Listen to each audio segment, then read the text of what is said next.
Hello, I'm Bruce Lorincz, and this show is Bruce on the Loose.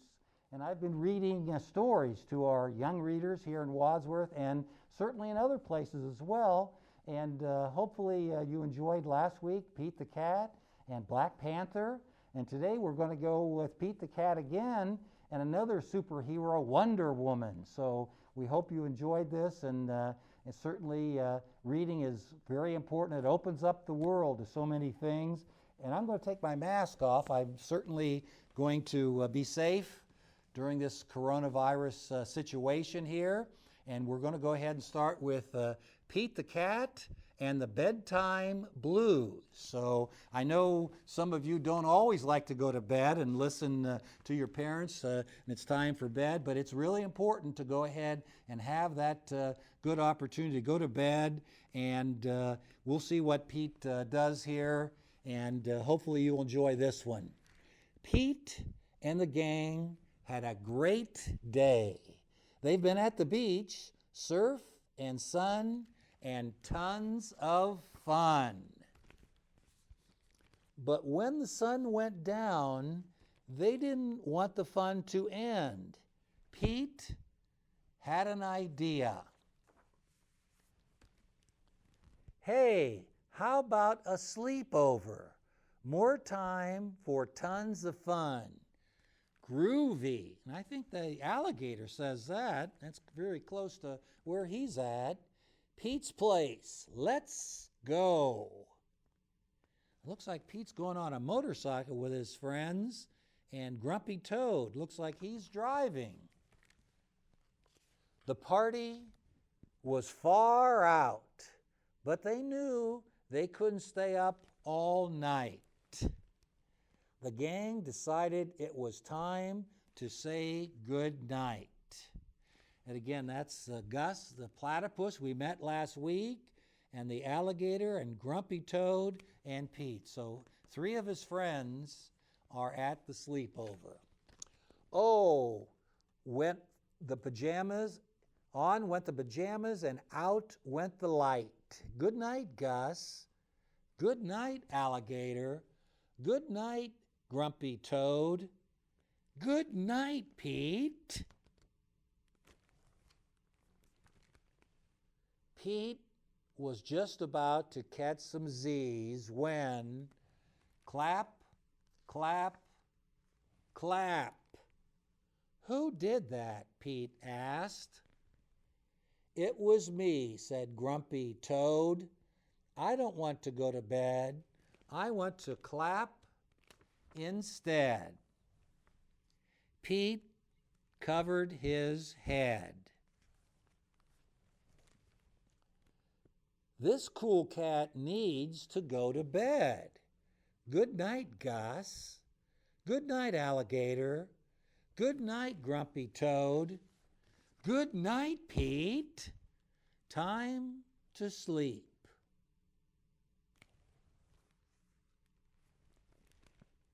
Pete tried again to catch some Z's when rat-a-tat, rat-a-tat. Who did that?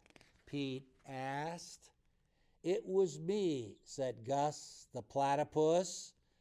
I don't want to go to bed. I want to jam instead. Pete covered his head. This cool cat needs to go to bed.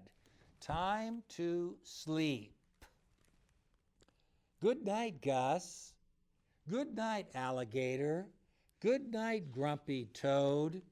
Good night, Pete.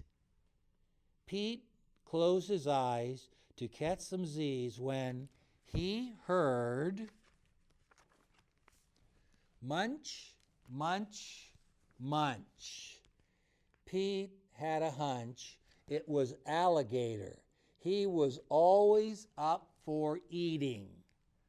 What could Pete do? I think alligator was having some pizza.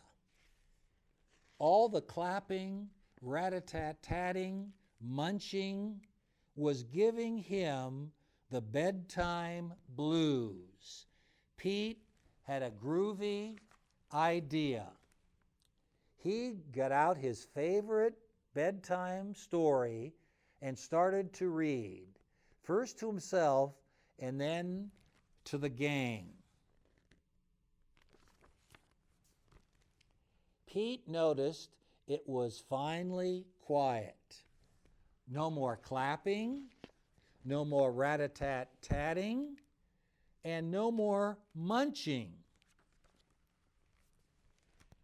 They all settled down. No one made a sound.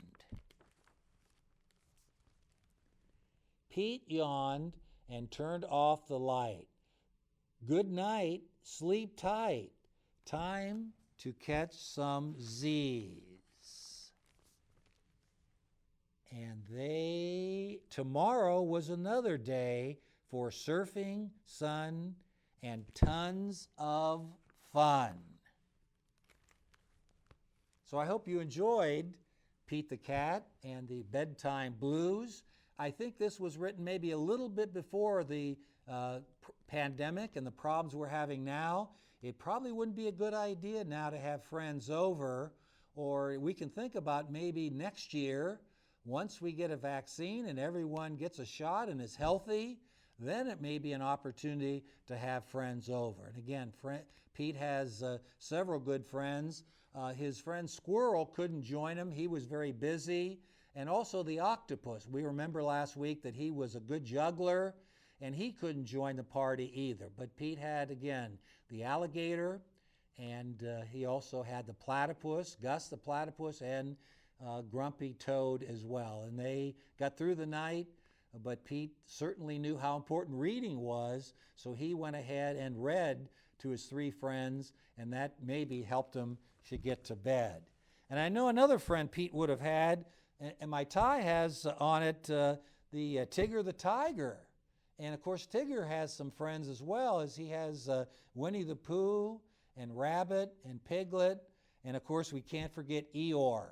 Eeyore is the donkey that sometimes has good days, but he sometimes has some difficulties as well. So he has some real good friends.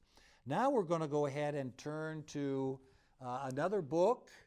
And this is one of my favorites, and I read this a couple times during tutoring. It's Wonder Woman, and she is very, very good at helping out all sorts of people. And let's go ahead and talk about Wonder Woman and how this book is really important. And first of all, we're going to look about the heroes in the book. And in any book, there are people that really are important in any story. In this, we're going to highlight 5 people that are very, very important in this particular book. Diana Prince, or Wonder Woman, she was born in the island of Therasomia, and Diana is an Amazon princess. She trained with the other Amazons, becoming a warrior, and when she was ready, she joined our world to keep peace to mankind. Then down below her is Steve Trevor. Steve Trevor is the first man to set foot on the island of Therasomia. He brought Diana to the world to help stop the war. And then Etta Candy. Etta is Steve Trevor's secretary. She helps Diana learn how to fit in when she arrives in London, and she aids the heroes as they go off to fight in the war. So she's very important to the story as well. Then we have Hippolyta is the queen of the Amazons and also Diana's mother. She is a skilled warrior, a wise ruler, and a loving mother. And Antilope is the general of the Amazons and trained Diana in the art of combat.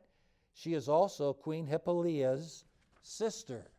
So there are some of the cast of characters we see in this story, and we'll see if we can remember them as we go ahead and read. A young woman arrived in London. She was excited to see the city. She'd come from a fantasy island. Her name was Diana, and she was on a mission to save the world. Her new friend, Steve Trevor, walked beside her. He was a captain in the army. Suddenly, 5 men surrounded them.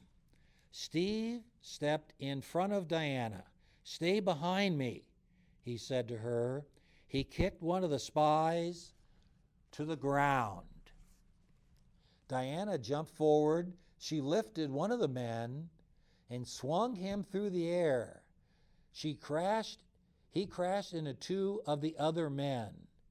The 5th one quickly ran.